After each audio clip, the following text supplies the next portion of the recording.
This is On the Sidelines with Box 13.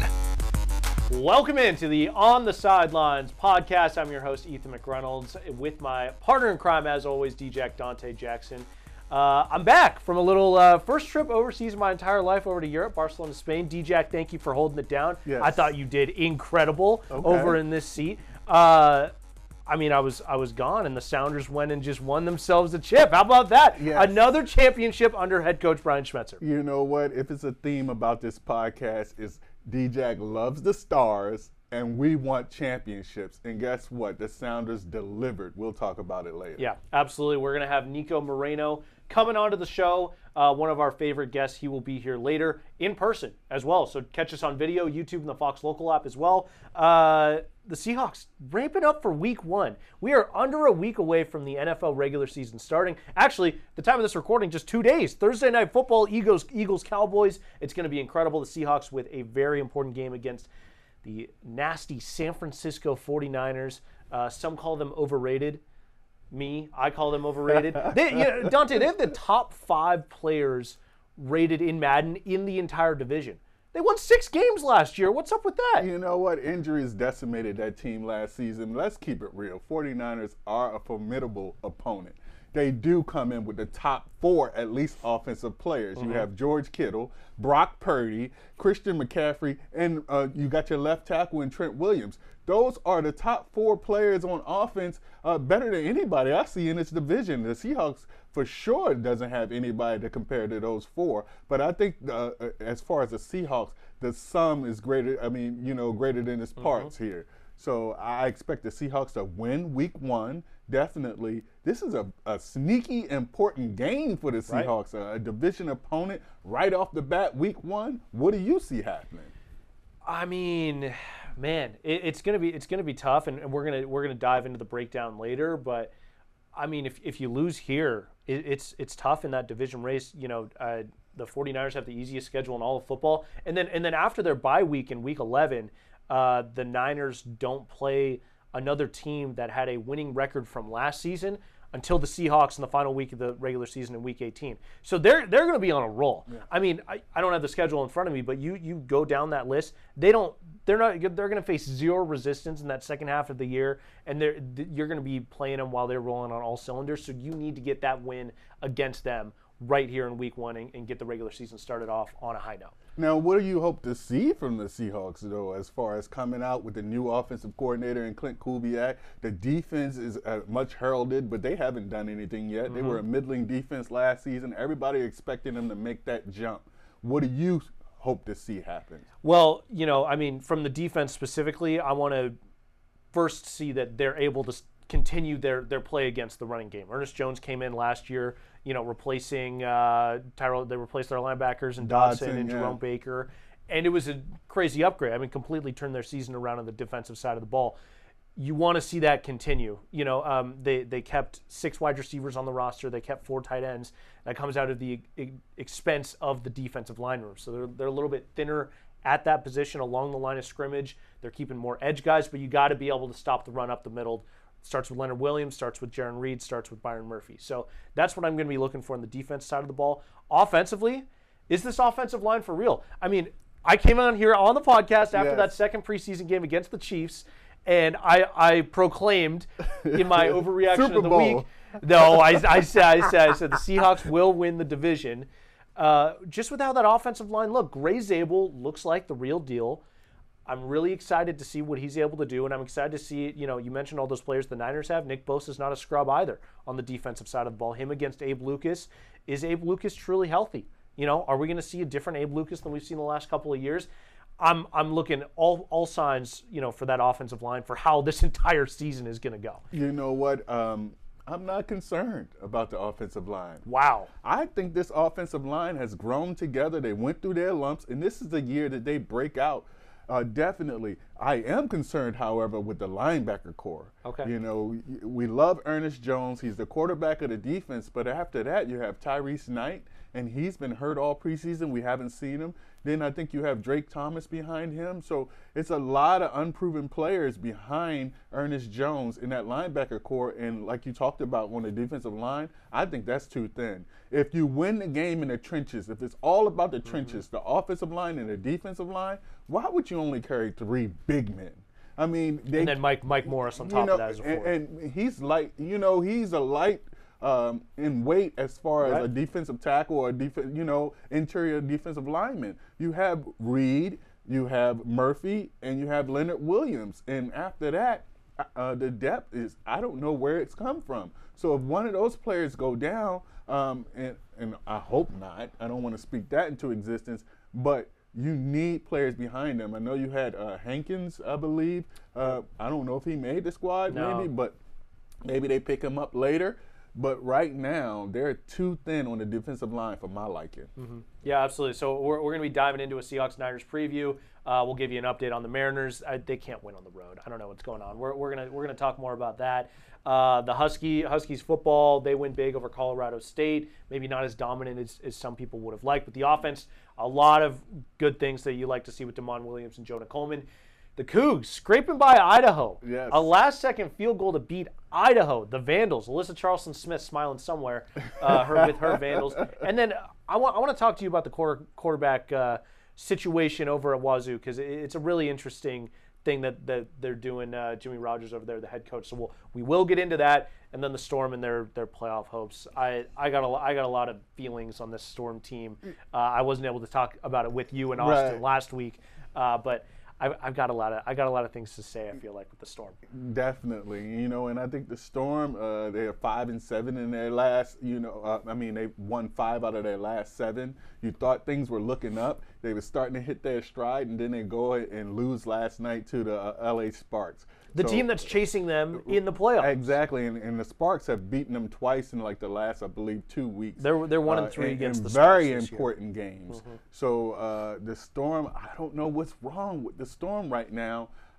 If I had to guess, I think they're running out of gas, and that's something that you bang the table about, that this team was kind of older and they were running their older players a little bit too much, and that it would catch up with them. And I have to say, Ethan, I believe you're right. I think the season has caught up with our veterans, and the Storm looks tired. Yeah, we're going to get into all that. We're getting ready for Niko Moreno to join us right here in the podcast studio. But DJ, we opened with, the Sounders, another championship. I think how many championships is it now for the Sounders? You know what? Everybody is talking about lost count. There's so many. It's 9, right? But they're forgetting about the 2 USL titles that the Sounders won before they were in the MLS. So I count it as 11 titles.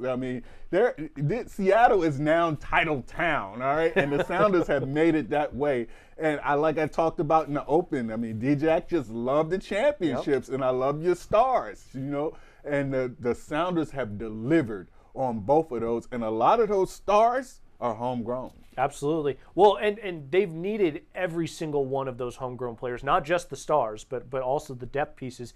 The first player that comes to mind for me, a little bit underrated, Danny Leyva. He came on yesterday for Jesus Ferreira, running that the 10, the central attacking mid position. And, he was just dominating the flow of the game, launching counterattacks. I think he's been absolutely incredible. You see his quality in the set pieces, the free kicks, the corner kicks. He's been absolutely spectacular. The thing that stands out to me about the Sounders, in 15 matches since the Club World Cup, they have lost 1 game to Minnesota. That's it. 1 loss in 15 games since the Club World Cup. The confidence is just through the charts right now. Right. And that's every single player. They don't have Jordan Morris. They don't have Albert Rusnak. They're 2 designated players. They were without Yamar right after the Club World Cup and throughout the Club World Cup. Kim Keehee was injured. Stephen Fry was injured. Ryan Kent is out for most of the year. Paul Arriola hasn't played pretty much at all except for the first few games of the season. And yet here we are. The Sounders sit in 4th place in the Western Conference with a couple of games in hand on the teams that are ahead of them in the standings. I think it's crazy how without your best, most crucial players in the lineup, it doesn't matter. And they don't miss a beat. Yes, and you know what's ironically enough? Injuries have decimated this Sounders squad. But injuries have actually made this team better because the young players, the bench players, the depth of this team wouldn't have been shown if those injuries didn't happen. Now, you never want to see anybody get hurt. That's not what I'm saying. I'm just saying that the players behind those frontline players, Rusnak and Jordan Morris, when they went down, when they went out, the bench players stepped up. You have Georgie, who came into the game, the League's Cup championship match, and I mean Preston came in with a different pace. He gets a penalty in the box, a PK for Rodan. So you're talking about every move that Coach Brian Schmetzer made, especially bringing in those players at a certain time off that bench, worked and has been working virtually all season. That brings up the question. Is Brian Schmetzer the greatest coach in the history of Seattle sports? What say you, DJ? Yes. Yes. Number one, hands down, is not even close. And I started digging into Brian Schmetzer's history.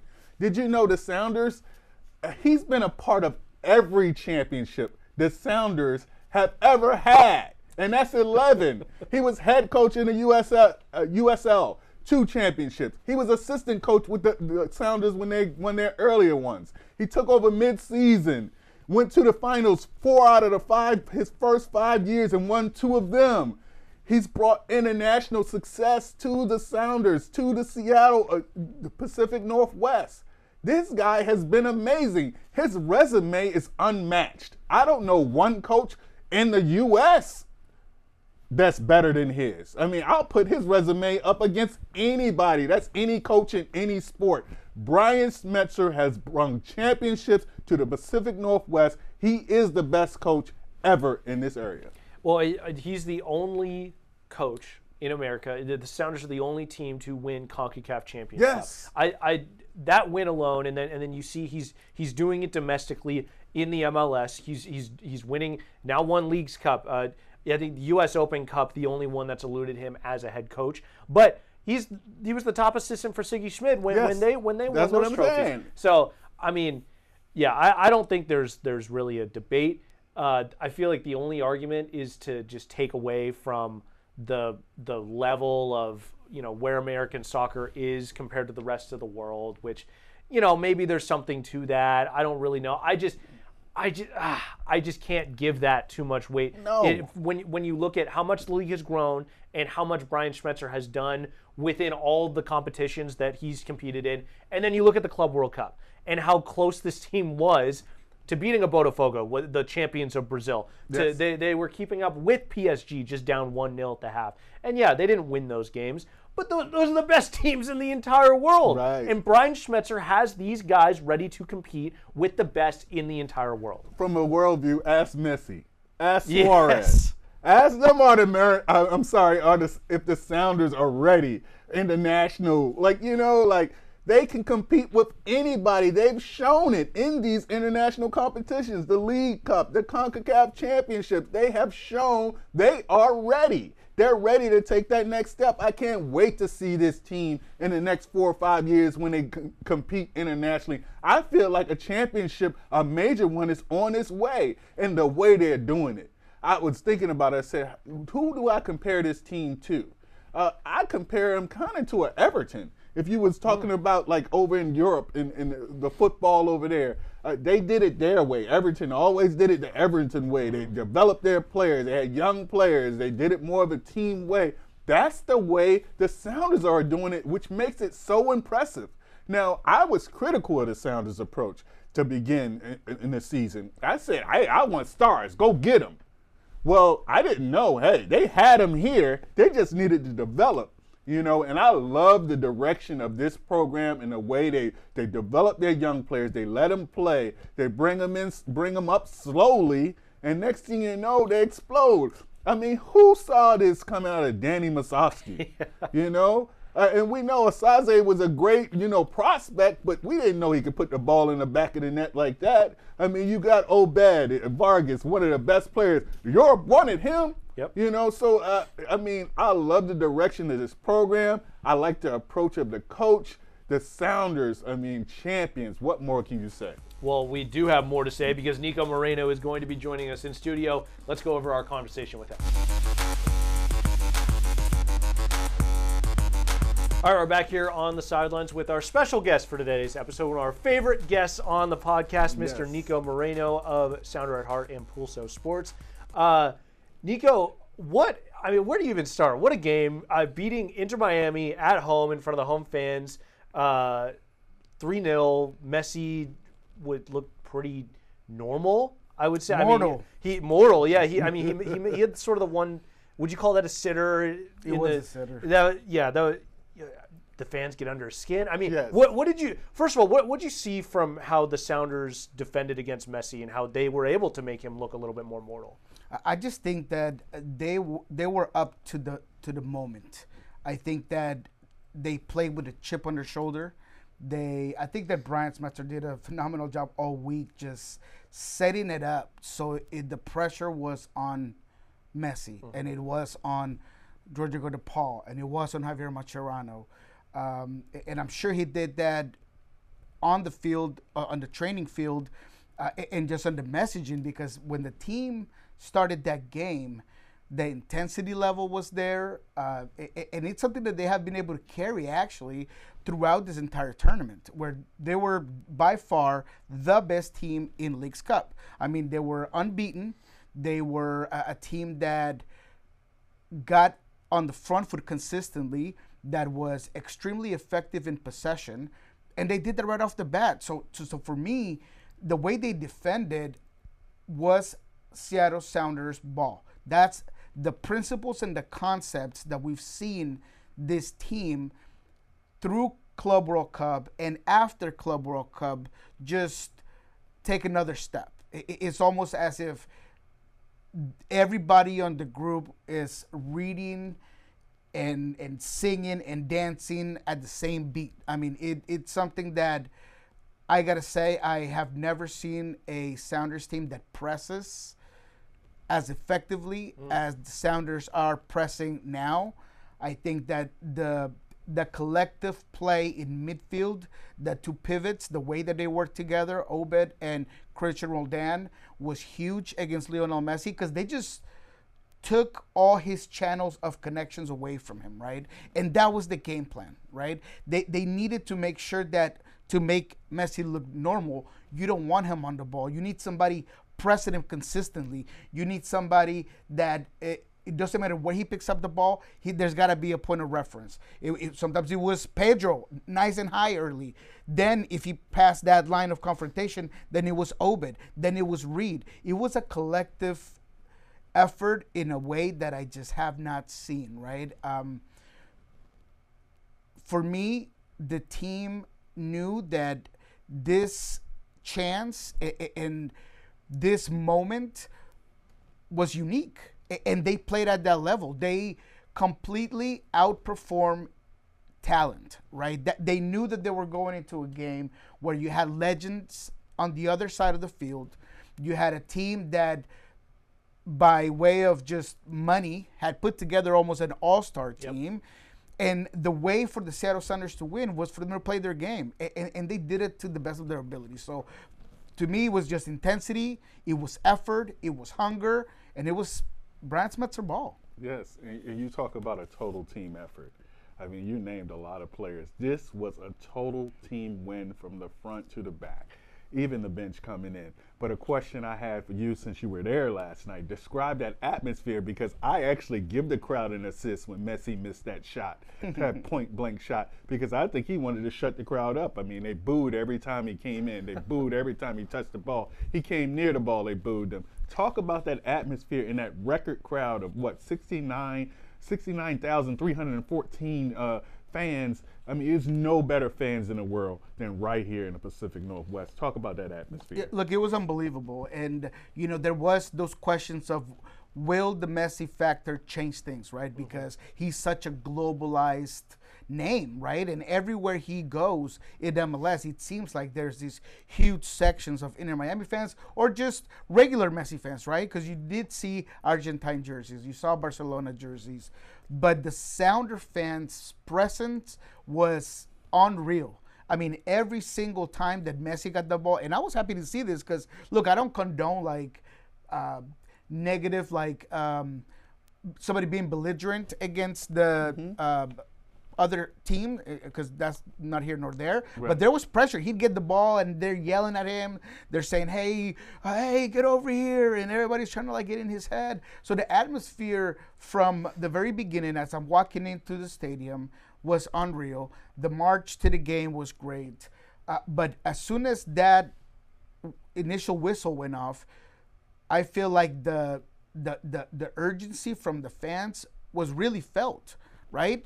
And from the first goal to the last goal, I mean, I wasn't there for the Beastquake, right? Yeah. But that third goal, because it was Paul Rothrock, it felt different. Like I was doing radio for 1360 AM, and the transmission booth, you got the opened windows, and you could just feel it. It was just like a blast as soon as Rothrock hits that goal, because it meant so much for everybody. The Seattle kid, the one that was, you had kids turning in Messi jerseys to get his jersey, which was brilliant by the Sounders organization, by the way. My son didn't make it. I mean, he was one of the ones that were like, yeah, we're sold out, right? That's how many people wanted to do that. So when that goal happens, it just kind of brought it all together. It was like the perfect cherry on top, and the atmosphere that just blew up. But to your point, best fans in the United States, in MLS, I think that it was a factor. I feel like they felt away from home, and that has to do with a lot of the frustration, I think, after the game was inside the field, inside the pitch. There was, and I don't mean this in the negative. Sometimes you gotta disrespect Messi, and I don't mean by disrespecting him verbally. I'm just saying by not caring that it's Messi, right? And you could see Messi trying to scold Pedro de la Vega, right? Because Pedro was so intense, so good, right? And he's, having words and giving you one of this when he kind of covers his mouth, and then it's Rodrigo de Paul, and then they did it to Obed Vargas. But the disrespectfulness is just saying, hey, man, you're just the opponent. I don't care who you are, your trajectory. You're 1 of 22 right now. Exactly. Yeah. You are the enemy right now, and that's the mentality that you need to have. And all of it, between the atmosphere and what was happening on the field, I think that it drove those 3 or 4 superstars that you have on that team crazy. Well, and we'll get to the brawl, because unfortunately that is a storyline that we have to talk about that sort of is overshadowing, I feel like, what the Sounders were able to do. You mentioned the Sounders living up to the moment and being ready for the moment. Their play since the Club World Cup has just, I feel like it's just been a completely different team. And I asked Brian Schmetzer, what's the difference been? And he said confidence.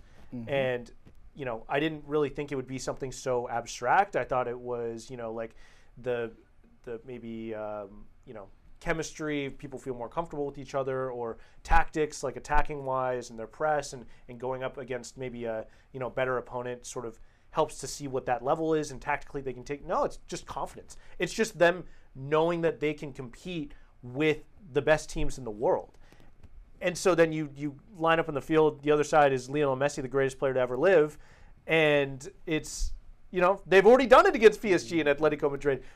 I mean, like, Nico, what do you make of just the aspect of confidence? I feel like just across the entire sport and with this team specifically. Let me step in real quick and talk about that point, confidence, because I want to get this off right now. Confidence didn't just come from the players. It came from Coach Schmetzer, too, because he gained confidence in those young players, those bench players, the depth. And that's what won this championship, was that bench. Make no mistake, those young players came in a fervor, a fever pitch, and went ahead and took this championship from this League's Cup. And like Nico said, they were clearly the best team in this cup. But as far as confidence, what do you have to say about that, Nico? I think you're spot on, because you and I were talking the last time I was in this desk, in this studio, about a player needing more confidence from Brian Schmetzer, right? So it hasn't all been, like sunshine and rainbows.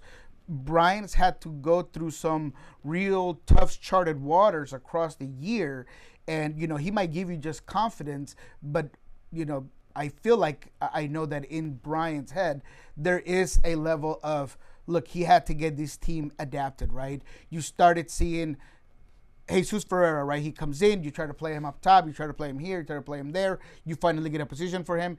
Me and you were begging for Pedro de la Vega to get more minutes, to be a starter, to maybe be played where we wanted him to play on that left side. Brian essentially gives that up as well, right? He starts to see it. Okay, I got to put Pedro right here. So it's a group, a combination of factors that just builds that entire equation, right? Every single thing that Brian has done came up with that result, but it wasn't easy. Sometimes he was putting the wrong numbers and it wasn't quite quantifying on the field. And then eventually, yes, confidence goes a long way. And you had that in the Club World Cup. But if you're not adding all the other components, just confidence doesn't get you wins. Just confidence doesn't make a team be as dominant as they have been over the last month or so. It is also about form, run of play. And I said this just recently. It just feels like Brian is seeing it differently. He is subbing guys where early and in certain moments where you might think, man, I don't know about that. But it works for him because he's seeing the game differently. And I think that has to do with that moment that the group just cemented across those rough moments throughout the year. And then it all kind of came together through World Cup and through the Club World Cup and then after. Well, you brought up Pedro de la Vega, man, player of the tournament, awesome moment for him. I just thought it was such a cool moment given the season that he's had with all the ups and downs. Started out really hot, got injured, and then, Brian Schmetzer made him earn his starting role. He was competing for his starting job as a designated player, as one of the highest, brought in transfers in this club's history. I mean, what do you make of the perseverance from this kid to just put that all behind him and find the confidence in the end through this tournament?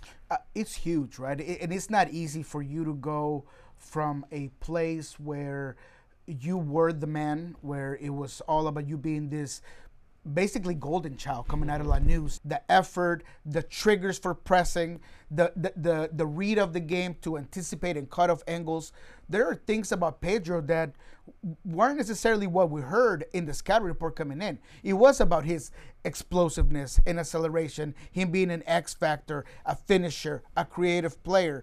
But the defensive part, man, that has to be credit to the entire coaching staff. That goes into Andy Rose, that goes into Preki, that goes into Brian, right? All those guys, Freddie Juarez.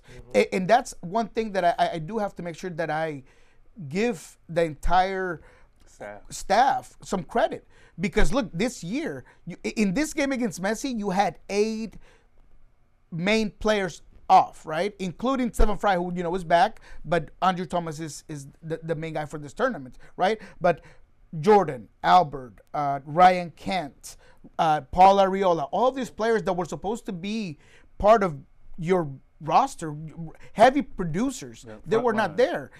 And that versatility and relentlessness and what the team has done is because of the entire coaching staff from start to finish, man. So it's just such a collective group, man, that finishing back on Pedro, they have polished him into an even better player. And right now, he's your X factor. He's your tempo setter. He's the guy that, although wasn't playing 90 minutes, in the 64, 70 minutes, he was making an impact every single time. He had Ian Frey for Inter Miami seeing stars. I mean, I swear the kid was tired. He couldn't hit the ball because he had to defend. He had to push. He was getting defended against. He had Messi upset. I mean, Pedro was such a tempo setter that, I'm happy to see where he's at right now. Now, you mentioned the injuries to some of the frontline players, and I talked about this earlier in the podcast before you came on. And I say the injuries end up being a blessing because you had these young players step up. And they had to. They had no choice. And it earned Smetzer's confidence. And it earned them playing time. And now you just have a roster. I mean, just full. It's a good problem to have, if they always say. But, I mean, who do you play? Because everybody that came in contributed. Yeah, and not every team can say that, right? That next man up mentality is just a phrase or a logo on a shirt if you don't put it to work. But with this team, they do it. They believe it. And every single guy, I mean, you look at, Schneider Burnell. He's a guy that's 18 years old. He's been part of this run of wins. He's been part of 2 getting goals. this team where he got here, right? You talk about a guy like Georgie Manungu that comes into this game with in the biggest stage of his career, basically, and then he makes an outstanding move to earn that PK, and then you see him get up and lift the crowd up. I mean, man, there is something about the hunger and the demeanor of this team that just makes it dangerous, right? Yes. Absolutely. Well, I'm really happy with the three of us because we've gone almost 16 minutes now and we haven't talked in depth about the brawl. I just think it's so unfortunate that that's how things ended. I'm not surprised by the behavior by Luis Suarez, but Sergio Busquets getting in on it at the very beginning with Obed Vargas was a little bit surprising to me. Nico, I mean, what'd you make of the whole situation, I guess, as a whole? Look, it is sad that this sort of situation does overshadow the end result. And I asked the question of Brian because it needed to be asked, and he did a great job about saying, look, I wanted to be about Andrew Thomas getting this title, Pedro getting this title, the atmosphere. But what I will say, and the reason why I've done heavy coverage on it is because this is Luis Suarez. Mm-hmm.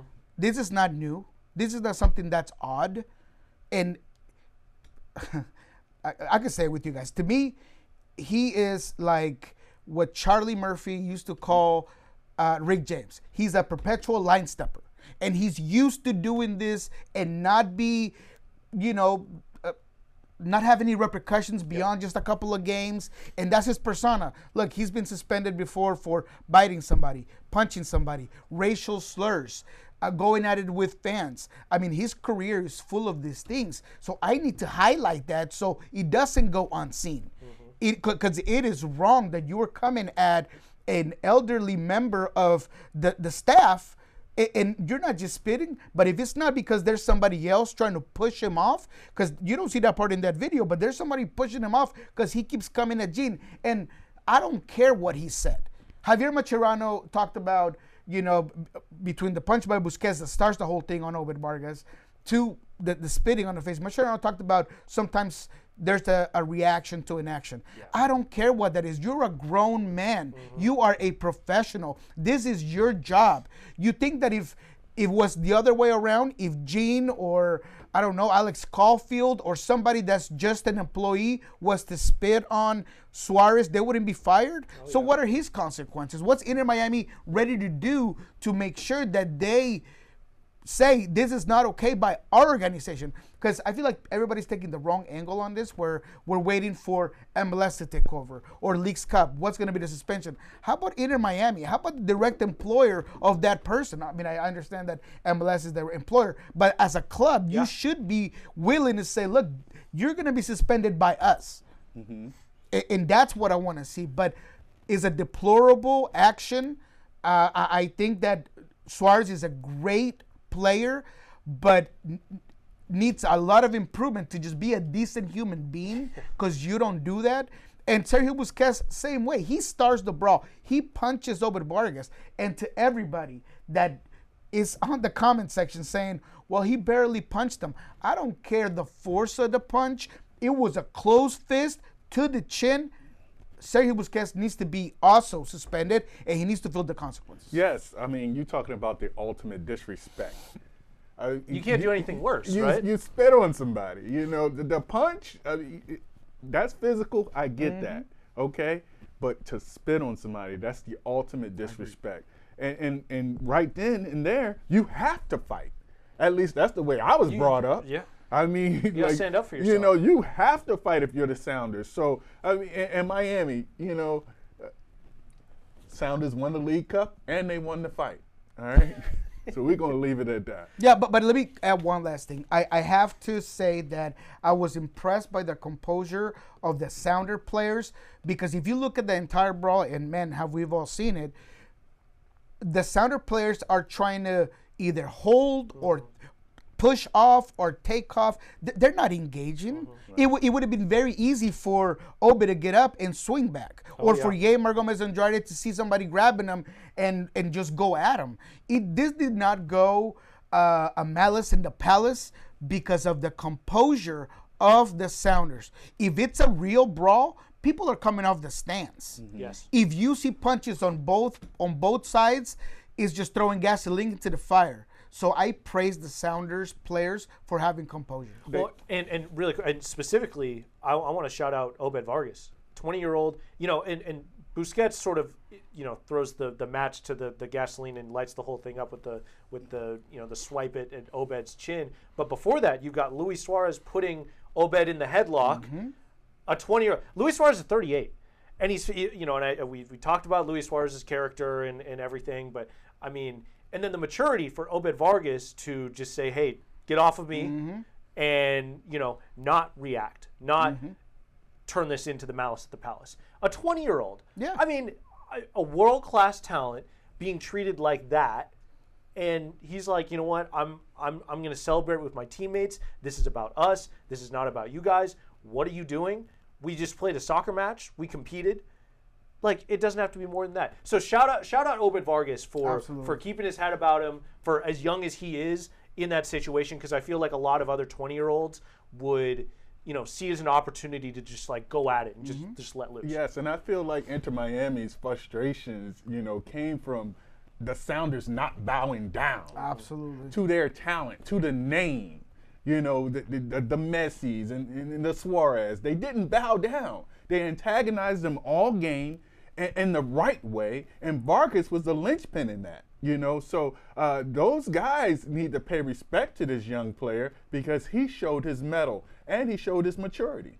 Well, to wrap this up, I've got two very broad questions for the two of you. We're stepping away from the brawl back to our champion Seattle Sounders. Let's go. As they go ahead into the final 7 games of regular season play. My first question relates to the goalkeeper position. Andrew Thomas, named goalkeeper of the tournament, has been absolutely incredible. Stefan Frei getting up there in years. He has said that he wants to play until he is 40, which is into next season.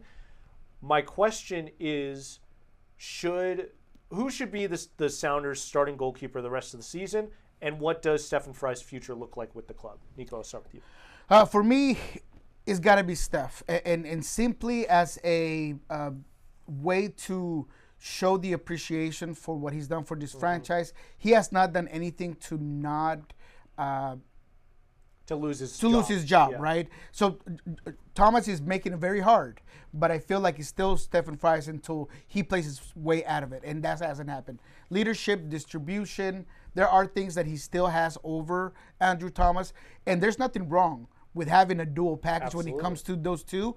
If it comes to a shootout, I would love bringing in Andrew Thomas in the 89th minute. Keylor Navas style for Costa Rica. Absolutely. Yeah. It happens. It's in the world of soccer. And then moving forward, as you mentioned, into the future, I've heard from Stefan Frei. And Stefan Frei could be the most interesting man in the world. He has no problem taking the back seat and being a sub. And he said, look, I like being a cheerleader on the bench for these players because he's that type of person. So for me, moving forward, he's more than happy to be a backup to Andrew Thomas, and then we'll let that roll. But this year, I want to see Steph. It's his job. Let him take it. Well, and there's a little bit of weight to him being the captain. I mean, you've got strong veteran. I know Jordan Morris is out, but you have strong veteran leaders on this team with him and Christian. And out of those three, Stefan Frei is your captain. So I think that carries a lot of weight 100%. In that locker room. DJ, do you agree? I do not agree. You go with the hot hand, and that's Andrew Thomas. I like it. I think he's proven to be the better keeper right now. And why mess up this momentum? I liken it and I compare it to I've been banging on the table for Danny Musovski all season. I said, I don't care if Jordan Morris come back from the dead, Danny Musovski will not be taken out of this lineup. And I feel the same way about Andrew Thomas and Stefan Frei. You ride the hot hand, you go with the younger player. He's producing right now. Let's stop living in the past. All right? Like I said, I put Jordan Morris and Stefan Frei in the same category. Great Sounders, all-time Sounders. I appreciate their service. All right? But it's time to sit on the bench and let these young bucks do what they do. What an awesome problem for Brian Schmetzer to have, right? The fact that you can actually make a legitimate argument for the backup goalkeeper to start over your captain and for your backup striker to start over your all-time leading goal scorer for the club. I mean, the fact that that's I personally I don't agree, D-Jack. But Yes. I know you don't agree. Nobody agrees. Nobody agrees. But the proof is in the pudding, like Nico said earlier. We're talking about goals scored. Danny about to break the club record. Okay, that's Jordan Morse's record that Danny is about to, and he was a reserve half the season. Okay, we're talking about Andrew Thomas, 2 stops in the PK. I watched that. He told the crowd he was going to stop it. Right. He turned around and did that. Right. He did that, okay? And nothing against Stephen Fry, a great player, the captain. He was injured, definitely. But right now, you got to ride the hot hand. This show is the show of champions. We're about championships. The next one, not the last one. Okay? So we're trying to win the next championship. We're not worried about the last championship. That is ancient history. And that's what those players are. I love it. And competition builds character. Competition has built this team, right? But what I would say is that the goalkeeping position is very different than any other on the field. And again, when it goes back to the full body of work as a goalkeeper, I think that shot stopping is Andrew Thomas's best quality. Mm-hmm. But there are other things like I said, distribution on the feet. There is ability to control your space. There is a lot of things that I feel like Stephen Fry does very well. But I'm with you. I mean, it's right there. It's neck to neck, and that's credit to both of these guys. But yeah, I love the passion. Though. And let's not forget about the beginning of the season when Stephen Fry and Nuhu could not get on the same page. We were ready to ship Nuhu off, but it was some miscommunication on that back line. And Stephen Fry was in the game at that time. I'm not blaming any one of them, but I'm just saying that did happen. That miscommunication on defense for the first quarter of the season, that happened under Stephen Fry's watch. Yeah, the fact that there's substance to this argument, I mean, Brian Schmetzer has a wealth of talent that he can go to. That not just talent, because the Sounders have had talent in previous years in the attacking third, and they were a very mediocre attacking team. Now he's got all of these guys in form, ready to actually contribute, playing their best ball, and he's got to figure out who the best 11 is once they get fully healthy. So it's going to be really interesting. My last question for you guys before we ship off here, and it's a very broad one. The Sounders, I mentioned this with you, D-Jack, before you hopped on, Nico. 15 matches since the Club World Cup, just a single loss to Minnesota. That confidence from the Club World Cup playing against the best teams in the world has certainly carried. But throughout that period, I mean, we talked about the injuries. 2 of their DPs, Jordan Morris, Albert Rusnak, they've been without. Ryan Kent with a significant injury. Stephen Fry missing time. Yamar was out. They had to start Alex Roldan at center back for 2 games or whatever it was. Kim Keehee, one of their key backup depth center backs. Paul Arriola, you mentioned him being out for most of the year. Red card suspensions to Nuhu, Reed Baker-Whiting, and Danny Musovski. All of these absences, and you have 1 loss in your last 15 matches, all competitions. The point being, Vancouver bringing in Thomas Mueller, LAFC bringing in Heung-Min Son, Galaxy bringing in Marco Reus. These international legends. The Sounders didn't do any of that, and yet here we are with the players that they have. The not only not having that top tier talent, but then also missing their most crucial contributors, and then significant depth pieces. How did we get here? What do you make of what they've been able to accomplish given all of those facts? I really do think this is Brian Schmetzer's best coaching job since 2016, right? Since he got the job, basically, right?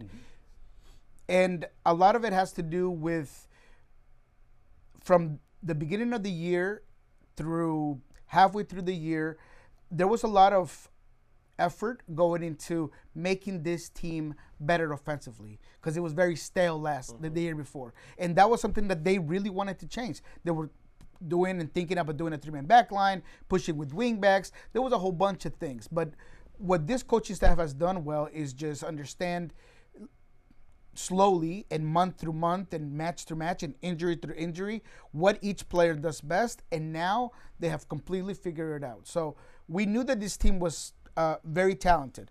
They just needed that heavy hitter. They needed a player that was going to be a difference maker. That's why, going back to when me and you, us 3 of us were here, I was talking about Pedro de la Vega because he was going to be that X factor, right? So the ideas, the concepts, the principles to me are what really has this team not missing a beat. The the work that was done 5-6 years ago by Garth Lagerwey to put money into the academy and make a pipeline through Tacoma Defiance to also get talent that maybe needed to be developed, but it wasn't coming from your academy, like Osasa de Rosario, like Manungu. Those are the things that ultimately have led us to where we are now. But none of it happens if you don't have a coaching staff that knows how to put those ideas into those players. A lot of times that I talk to Obed, Preki's the guy that gets a lot of the call-outs, right? Because Preki's working with these guys on a lot of things. When it comes to the defenders, is Andy Rose. Tom Dutra, I think he has a basement where he's making goalkeepers or something because the guy he don't miss, right? Yeah. He don't miss. So all those things that make this organization great is what has us here. Now, do I think that they cannot be better by adding all the other components that maybe other teams do and bringing in another Nico Lodero or another Raul Ruidiaz, because that hasn't happened yet. You haven't gone and got your next superstar. I could vouch for Pedro. Nobody believed me. People thought I was crazy. They were like, he's a bust, da-da-da. Now he's here, right? So can you build up for him and then you add other people? Absolutely. But to your question, what's made us got here has to do with a fantastic coaching job by Brian Smetzer, the rest of the coaching staff, and a team that has a clear idea on how to play the game. So the teams in front of the Sounders in the West, you got Vancouver, Vancouver, San Diego, and Minnesota. Minnesota just selling their best goal scorer to Villarreal. LAFC right below them, adding Heung-min Son. How do the Sounders stack up in the West the rest of the season? Can they make it to another MLS Cup? It's a great question because a lot of people tend to go off of a tournament like this one, which a lot of times is easier to win 4 games, and we've talked about this before, right? It's a short tournament. I always knew that this was Seattle's best chance to get some silverware. Moving forward, it is going to be a lot harder. You talk about LAFC. That's a team with a whole lot of quality.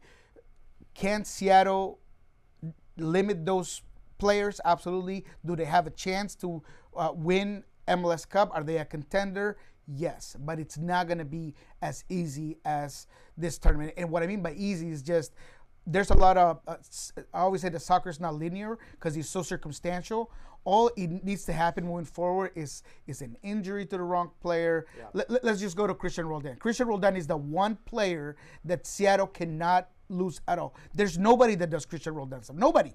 You could miss on a winger. You could miss on even Obed. As great as he is, you do got a guy like Schneider Burnell. You do got a guy like Danny Leyva. So that's why I always say swing for the fences when it comes to bringing in talent, because you will need those players to go and win an MLS Cup because it's hard. The playoff system, the way that it's built, you might not get home field advantage through the playoffs, right? Because obviously the Senators are not in the Shield race right now, and they could win and drop some games or whatever, but they're gonna want to play the games here, right? I mean, Seattle has been undefeated in all finals, but obviously they have to feed off of that in the playoffs. So all those things are circumstantial, and that's why I think they're contenders, but I'm not here already planning the parade. You're not going to crown them. No, yeah, I'm not planning the parade. I'm going to crown them. Oh, I'm going to crown them, Nico. All right, let's do it. I'm ready. Let's do it. Did you see what they look like? He got the I mean, hot they takes surprised. today. They put the first team never in. has hot They takes. put the first team in. They blow them out. They put the second team in. They blow them out. They went all the way to the third team. And they handled this League's Cup final and the whole competition. It wasn't even a contest on who the best team was. But my question to you, I mean, as far as the rest of the season, they have a rematch on September the 16th against Inter Miami. Do you see, I mean, not a fight or a brawl, but do you see a better match as far as a tougher match for the Sounders? That's a great question. I don't know if it's going to be tougher, and I really don't know what the outlook would be for Miami, because I still have hope that there's going to be some consequences within MLS for some of these players. But there will be fireworks, and it will be a game because of everything that happened. Unfortunately, this will be a different game because it's happened before. I think it was Nashville and Miami, they played in Leagues Cup, and then they had to run that game again later, and it wasn't a great game. But in this one, there's so many emotions that are at play, and there's going to be so much desire from Messi, who for sure will play that game, to just get rid of that stank that he has in his body, that little, twisted bone that's in his hand. He's going to want it off. So it's going to be probably a tougher game, because they're going to come in not as maybe relaxed as they came into this game. But when it comes to that game, they're going to go out for blood. They're going to want revenge. Well, all things considered, Paul Rothrock 1, Lionel Messi 0. That is the fact. Absolutely. Holy prime time! The Sounders are champions. Niko Moreno here to break it down. Thank you so much. Thank you. We're going to have you back on after, as D-Jack says, Sounders are going to go and play MLS Cup. Yes. We're going to have you back. And I'll be back. What I will say is this, man. I was happy to just what I get left with what happened in the championship is that Seattle, that tifo. Success is built, not bought. I love that. Seattle showed that they have a fantastic atmosphere. Seattle showed that the way that they handled the game can lead to success. So I was happy that Seattle was able to display what makes this 1974 Bill organization special.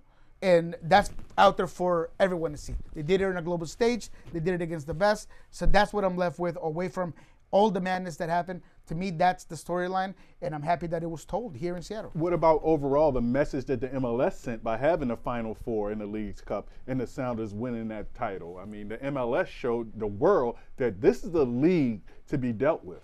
Yeah, I think that for all those people who are still skeptical about whether or not MLS has taken a step over Liga MX, I feel like this is one that, regardless of whether all the games are played in the United States or not, I mean, you don't beat a team 7-0 just because they're away from home. I mean, that just showed that the team is better. So I just think that, to your point, MLS has grown. MLS, to me, and, per Opta, and the rankings are a better league than Liga MX. So to me, that's what this Leagues Cup and the dominance by MLS teams showed. Well, the Sounders with one trophy under their belt this season look for a second in MLS Cup. We're going to be hearing more analysis from Niko Moreno throughout the season. Niko, thanks for taking the time today. We appreciate it. Thank you. All right, we're back. Big thanks to Niko Moreno, as always. The incredible Sounders insight. Find him on Pulso Sport and Sounder at Heart. The Seahawks play this weekend. I am so unbelievably excited to see what this team looked like. I think, most of it is just that there's so much unknown. I mean, this team could be a division winner. This team could win 5 games. I feel like it's sort of a flip of the coin of what it could be. Flip of the coin, maybe not the best term. I think they're going to be a solid football team, a lot better than what the national people are saying. But I mean, what are you expecting with week 1 right here with the San Francisco 49ers coming to town? You know what? Week 1, I expect the Seahawks to come out and dominate, and run the ball like they've been talking about all preseason.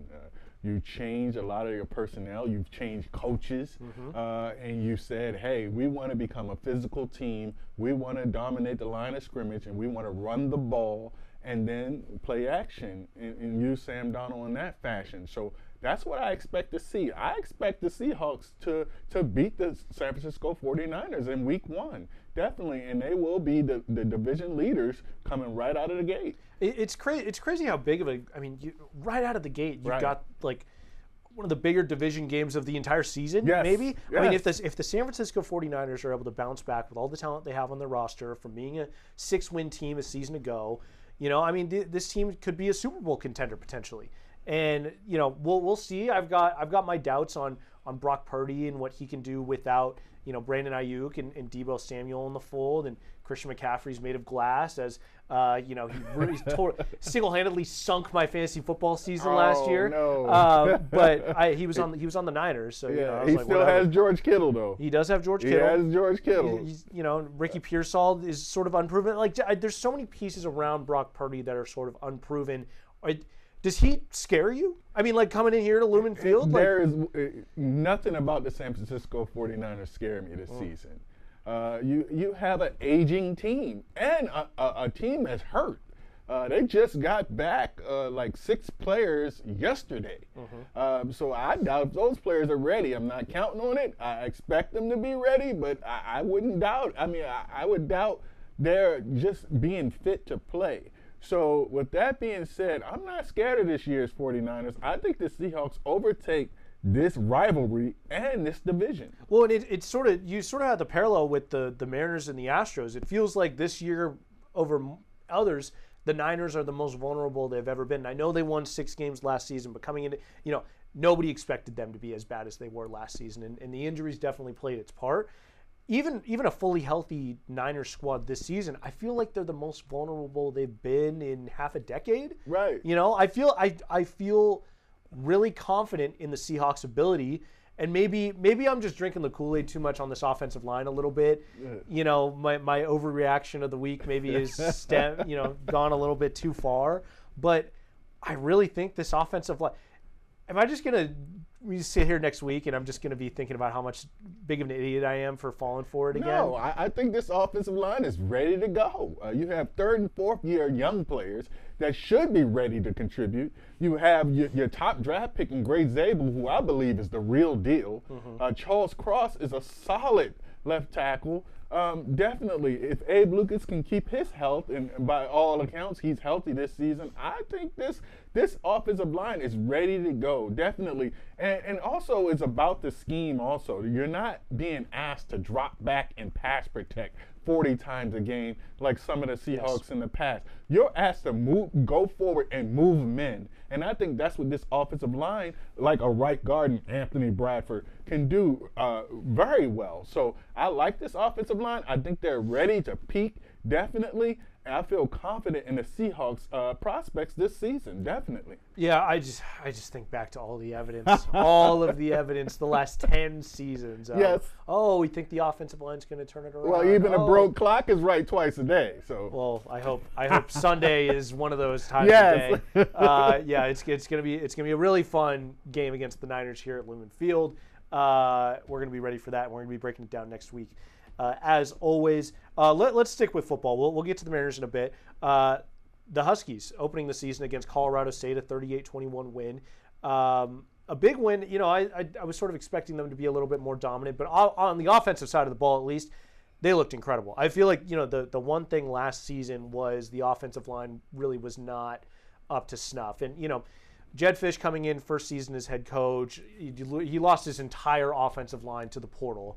Kalen DeBoer taking some to Alabama, graduating some dudes to the NFL draft, Roger Rosengarten, Troy Fautanu, but this year, the offensive line looked incredible. Jonah Coleman, 177 rushing yards. Yes. He could be starting his Heisman campaign. DeMond Williams could be starting his Heisman campaign. He looked absolutely incredible. The improvisational skills, being able to avoid the rush and then throw with accuracy on the run, I think was on full display. And then you also saw his running ability as well. I feel like he's what the Seahawks want Jalen Milroe to be, from what I said. And they're playing Colorado State, I know, but this is the stuff that we've been saying that Jalen Milroe is capable of, right? Yes, definitely. And you described it earlier, like one word, electric. DeMond Williams is box office. This is what we want to see.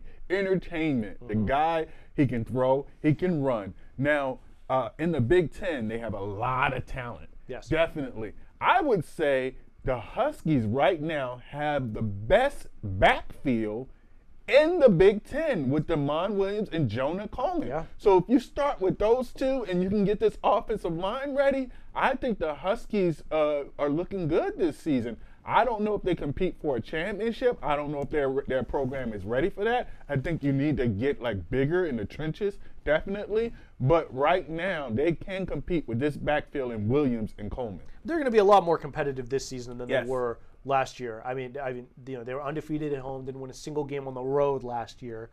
So that is sure to improve. But you got to prove it, though. They have the talent to go out and win on the road in the Big Ten. But you got to go out and do it. These trips to the Midwest and the East Coast, they aren't easy. And then you got Ohio State, the #1 team in the country, most likely, when they play in Week 3, coming here to Husky Stadium. That's going to be a big test. So, against Colorado State, how much can you really take away? For me, the defense came up with stops when they needed to, and the numbers look good. I feel like they got to do better. Yes, the defense definitely has to get better if they want to compete in the Big Ten. They're not going to do anything if the defense is. I mean, that's not breaking news for sure. The defense must get better. But you have a quarterback and you have a bell cow running back. Yep. So if you start there, you're in good shape. And I think the Huskies are in good shape to compete.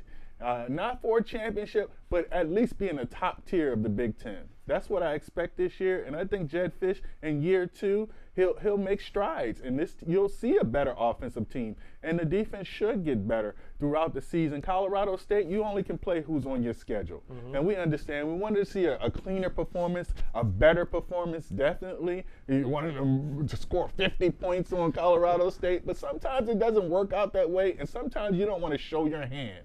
Jedd Fisch might not have put in a full playbook. We don't know. But we know you have a star, and D-Jack just love the stars, and Damon Williams, definitely. And Jonah Coleman as well, absolutely. Yes. They're going to be fun to watch throughout the entire season. Let's go out east to the Washington State Cougars.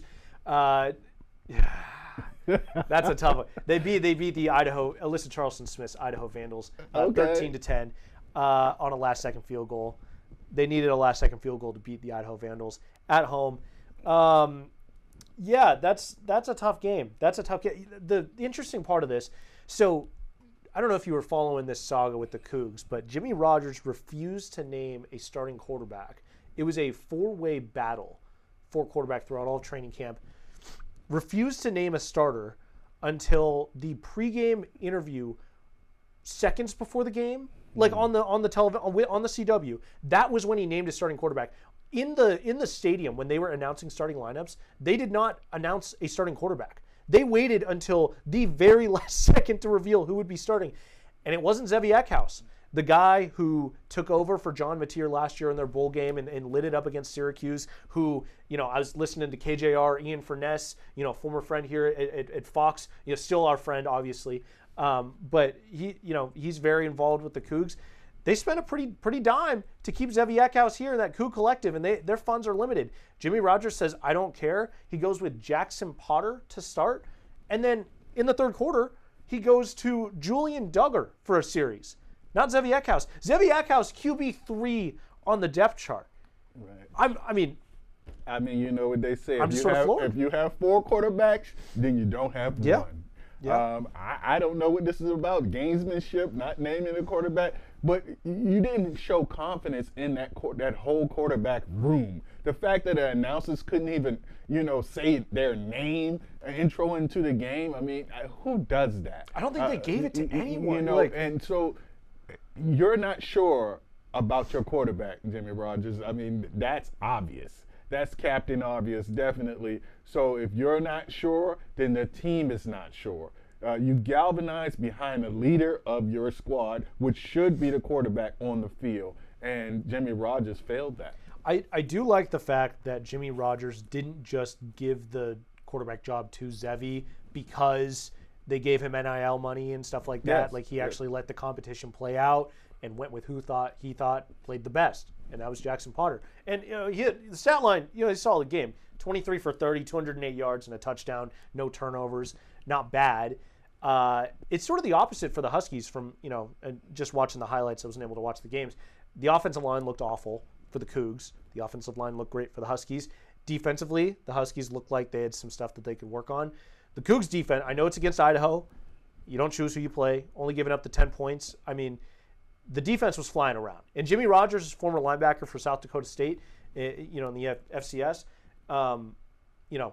He's a defensive-minded head coach, similar to Mike McDonald. Yes. The defensive-wise, this team is going to be a tough team to play against, I think, moving the ball. So, there were some things to take away from that game. Offensively, you got to score more than 13 against Idaho. I think this is a unique matchup with Idaho. They're neighbors. Yeah, they see each other. Rivalry game. They see each other in the bar, in the Walmart, the Costco's, and all that stuff. So, so it's a little extra there. So I don't know if I count, the last second win is kind of like a detriment. I don't look at it that way. I think this is a unique game, just like the Apple Cup would be. You can throw out the records. The same with the Seahawks and the 49ers. I mean, since 2020, they're 5-5. So a lot of people think the 49ers have, been the better team over the last few years. Well, the Seahawks have played them even. So I think this is the same kind of rivalry now. So I don't count it as that, But the Cougs, I feel so sad for them because they're one of those poachable teams. And I'm talking about the transfer portal, because the minute you have a good player, the minute you have a good side of the ball, they're transferring. You invest the time and energy to develop them. So they're one of those teams that probably will never get over the hump, because John Matera, example number one, the minute you have a great player or a good player, they're leaving. It's just one of those teams that develops their players, and other teams like to steal them. Yeah, absolutely. Well, with the matchup from what we saw week one, the Huskies, the explosive offense, the Cougs, the defense flying around, Apple Cup is just 2 weeks away. Wow. It's out. It's a non-conference game. I believe it's in Pullman this year. That's going to be a fun one. I'm really looking forward to seeing how the Cougs defense is going to stack up against that Husky offense. And I'm interested to see who's going to be quarterback under center. Yeah, absolutely. I think every single Coug fan is looking for that right about now. Let's move on. The Mariners, man, I wish we could talk about them higher in the show, but they cannot win on the road to save their lives. Well, we had to drop them in the show because they dropping in the standings. They're still the third wild card. Okay. But the Rangers are creeping up on them. The Rangers have won 6 straight.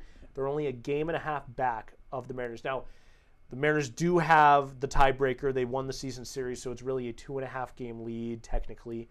But the Rangers are close, and they're playing some really good baseball. The Mariners are not playing some very good baseball, and that starts with their starting pitching. Yesterday, Luis Castillo, another subpar start, his 4th in a row. He's got an ERA of over 10 in his last 4 starts. And here I am. Velocity has dipped. Our friend Luke Arkins pointing out that the velocity has dipped recently. So for me, a lot to be worried about with Luis Castillo. I'm concerned because here I am earlier, 4 or 5 podcasts ago, I was ready to name Castillo the game 1 starter if the Mariners played. That's right. Had a playoff game. And the thing about it is they might not, they in danger of not even making the playoffs at all. And ironically enough, they've had road woes. They cannot win on the road. Well, the position you are right now, Mariners, guess what? You're going to have to win on the road if you make the playoffs. So that's the crazy thing about, and look, I'm going to say it because, everybody else said, that's just baseball.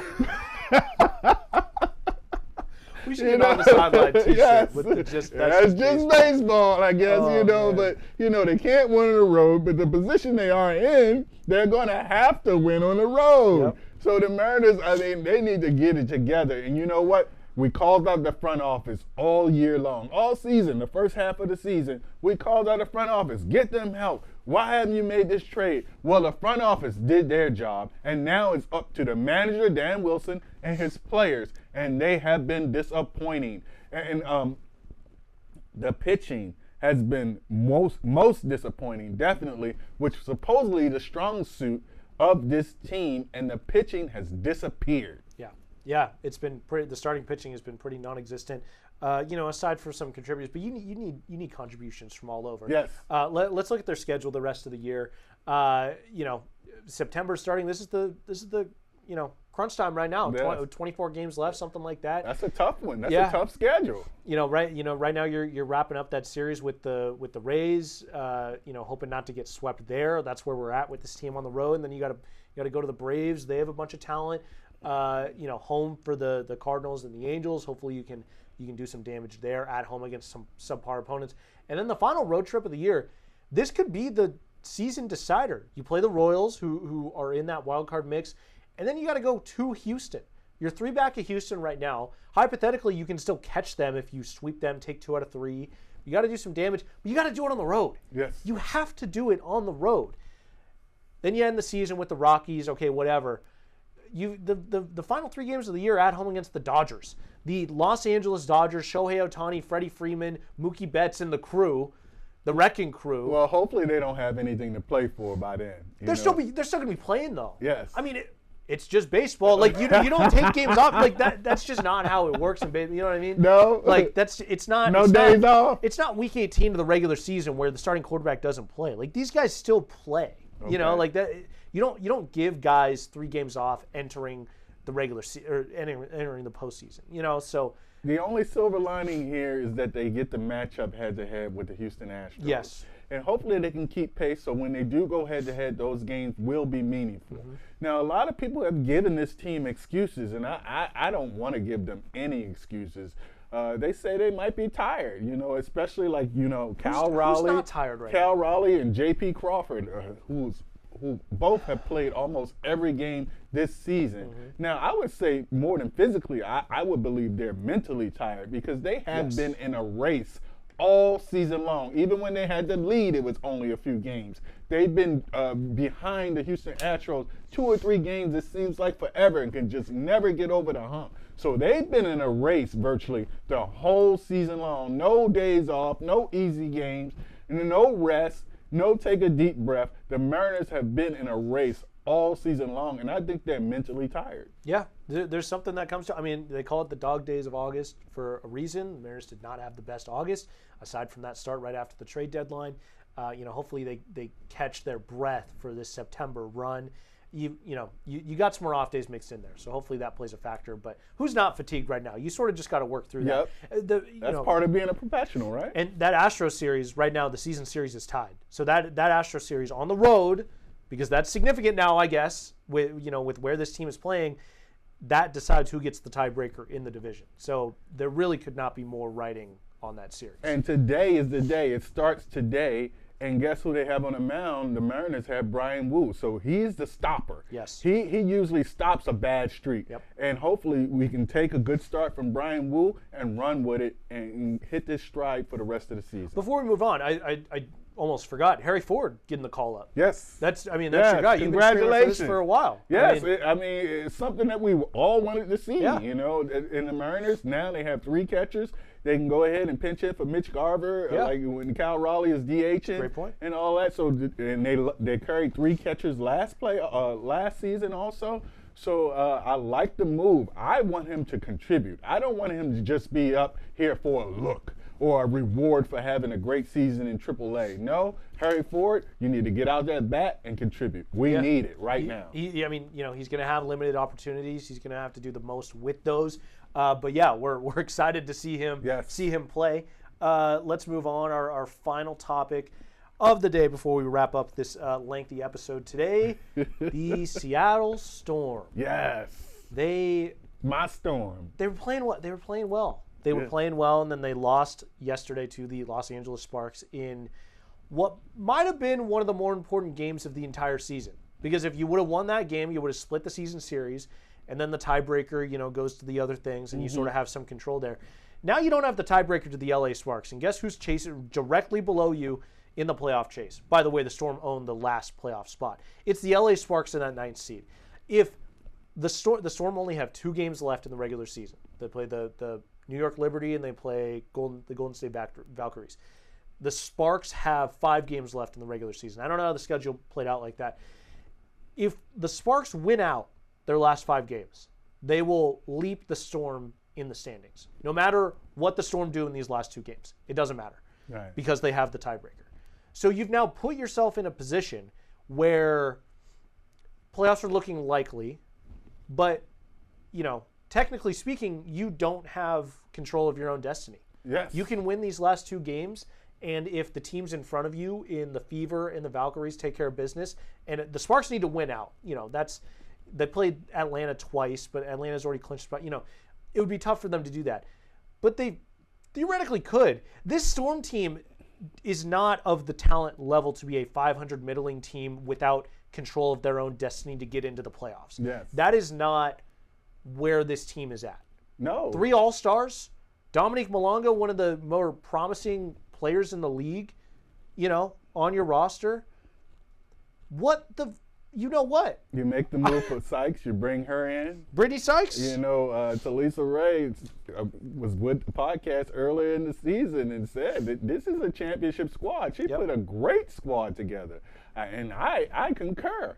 I don't know what's going on with this team, to be honest with you. This team should be better than what it is. And I think defensively, I don't care what the numbers say, what the rankings say, because when I looked at the numbers, they were at the top of the league in defense. But I watched the games, and I'm going to call out one of their leaders. The leader, Neka Okumake, is not defending her position. I watched the games, okay? She cannot defend her position. Now, if you score 20, that's fine. But if you give up 20, is that really, like, you know, the math ain't mathing. She needs to do a better job of defending her position, and it's not just her. For me, I think this season's a wash. I know that you still got to play the games, and they'll probably get into the playoffs, but they're not going to win a championship this season. I hate to break any hopes. D-Jack, you I picked them to go to the championship just like every other Seattle team, but I truly believed in this team. I like the size. I like the versatility. I picked them to win a championship team. I still say that if you're at a 1 seed and the Storm come in as a last seed, you don't want to see them because they can turn it on, but that's the problem. They turn it on when they want to. They're off a lot, so I don't know what to think of this team. I don't know what the problem is, but this team, I have to admit, it's not looking good for a championship. I'll tell you what part of the problem is they're too top-heavy. I think we've been talking about it all year.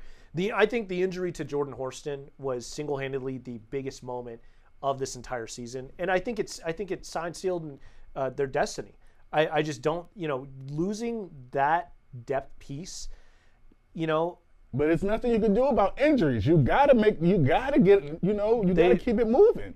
There's nothing you can do about that. I think that's the problem. The problem is your top players are tired because they've been run into the ground more than any other star players in the league. Mm-hmm. That's because you have a lack of depth. Noelle Quinn has not been able to trust her bench all year, aside from Erica Wheeler, who's now a starter but is now on the bench, and Dominique Malonga, who's had to come into her own as a 19-year-old. Yes. When a 19-year-old is one of two options off the bench that you can actually trust, and I know Zaya Cook, she's been fine, but I don't know. Noelle doesn't seem to trust her. She's a good shooter, but what else does she really bring? There's a lack of depth. Jordan Horston was a game changer, X factor player coming off the bench, and you lost her. I think they're feeling her loss. Do I think that turns them not into a playoff team? Absolutely not, which is why I'm a little bit shocked at the way that they're playing. I thought they were capable of being a 5th or 6th seed, maybe pushing in that 4th seed range. Not 8th seed pushing to the brink of missing the playoffs. Yes. That, to me, comes down to coaching, and that's a different conversation. But what I was going to say, I think this season's a wash. Start Dominique Malonga and let her play 35 minutes a game.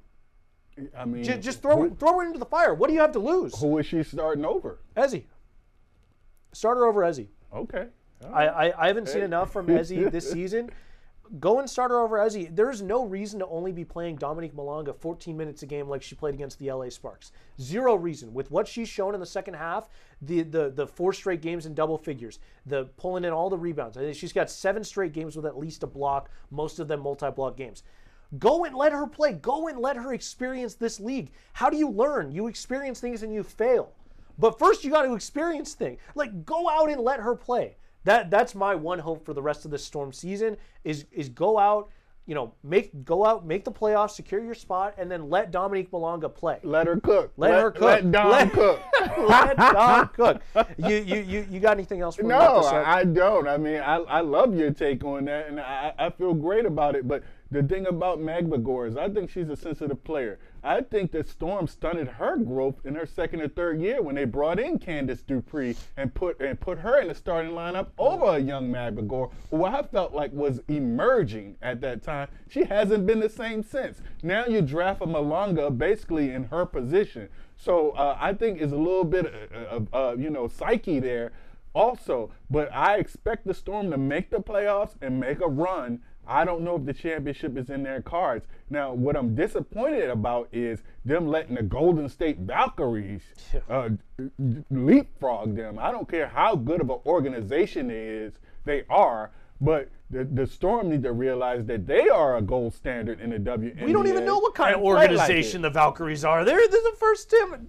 They To your point. They lead the league in attendance. I know that. And they're pushing for the playoffs. They're the best expansion team ever in the WNBA. So they did that. Their record is solid right now. And Your they're over the reputation as an organization is established over many years, and that's something Right. the Seattle Storm have done. And so I don't care if they're the best expansion team in the history of expansion teams. They're 5 games over 500. You're the Seattle freaking Storm. That's what I'm saying. You know what I mean? Like, this is just not something. And maybe these new players don't understand who they are. You talk, like I said before, let me give them some straightening, right? Storm, you are the gold standard in the WNBA. 4 championships. Leading the league in attendance. I mean, you name it, they've done it. Been there, done that. You have to act that way. But you got to go out and play that way on the court. And that's something I'm not seeing. I'm seeing defensive lapses by players. It should not happen. Yep. And to Ethan's credit, he called it at the beginning of the season, and I thought this was a championship team. I think I'm wrong. We will see how they end the season. But things aren't really looking good for them. But hey, Seahawks this weekend. Go Hawks. The Mariners are in a playoff chase. The Sounders just won another trophy. Yes. A lot to be excited about here in the Seattle sports scene. We're talking about it every week. And that's all we got for this episode. Yes. So for D-Jack, for Niko Moreno, thanks a lot for coming in. We're going to catch you next week. We'll see you next time on the Sidelines. Let's go! On the Sidelines is available wherever you get your podcast.